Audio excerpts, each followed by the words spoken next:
নবপল্লী আমরা সবাই ক্লাবের এবারের আকর্ষণ শ্রীকৃষ্ণের দ্বারকানগরী। বারাসাত কলোনি মোড় থেকে হাঁটা পথে বা একটা টোটো নিয়ে চলে আসতে পারবেন এই প্যান্ডেল দর্শন করতে। ডেসক্রিপশন সেকশনেও আমি গুগল ম্যাপের লিঙ্কটা দিয়ে দেব আপনাদের সুবিধার্থে। প্যান্ডেলটা এক কথায় জাস্ট অনবদ্য। এত সুন্দর কারুকার্য রয়েছে যা আপনারা এসে না দেখলে বিশ্বাস করতে পারবেন না।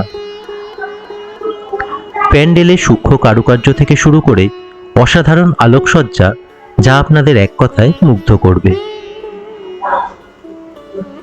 ভিতরে রয়েছে কৃষ্ণকালী মূর্তি। বাইরের মতন প্যান্ডেলের ভিতরের ডেকোরেশনও কিন্তু ছিল অসাধারণ। আর এবারের দেখা এটাই আমার সেরা পুজো প্যান্ডেল, তাই অবশ্যই একবার এসে দেখে যাবেন নবপল্লী আমরা সবাই ক্লাবের এই অসাধারণ পুজো প্যান্ডেল।